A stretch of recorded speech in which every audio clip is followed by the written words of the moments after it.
many ways, I'm very proud of the triple bottom line. It's exactly 25 years ago since I introduced the idea, and then 24 years since the People, Planet, Profit formulation. And whether it's Global Reporting Initiative with all of thousands of reporting companies against the triple bottom line, or the B Corporation movement, it's done good work.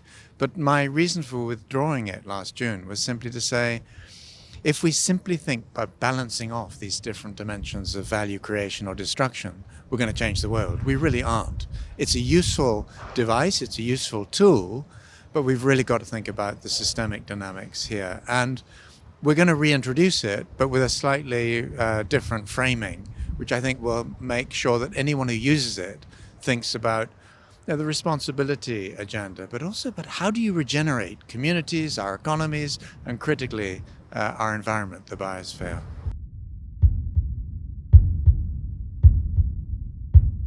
I think what's starting to happen is the mainstream world of companies and investors and governments too are waking up to the fact that we do indeed have a systemic crisis.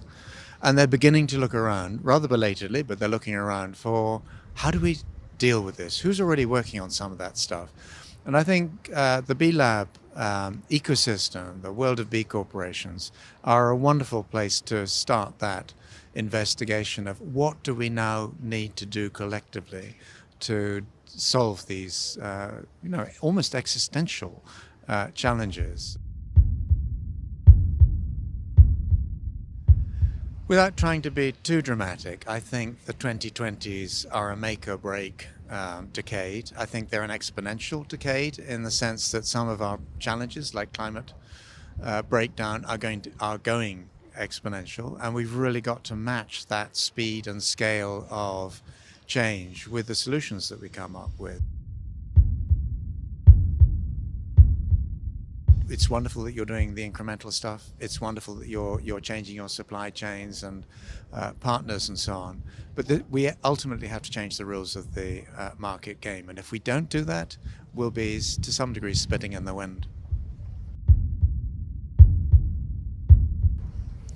I think the bigger companies are now increasingly aware that there is a major systemic problem. They know they've got a crisis. They know they're going to have to address it. I mean, whether you look at the Business Roundtable in the United States or the Financial Times and The Economist here in Europe, all the signals now are very clearly that people realize that capitalism needs a fundamental reset. And so my message to B corporations is you are right in the center of all of this. You've got many of the prescriptions and solutions, but be challenging of your own work, because now, do we really as a B Corp movement have the capacity to scale this fast enough? And I don't think we yet do. So we've got to work on that. I think we're at one of these points where, as an old system falls apart and a new one struggles to be born, we've got to play into that new order. And that means forgetting a lot of the stuff that we've been taught and learned along the way.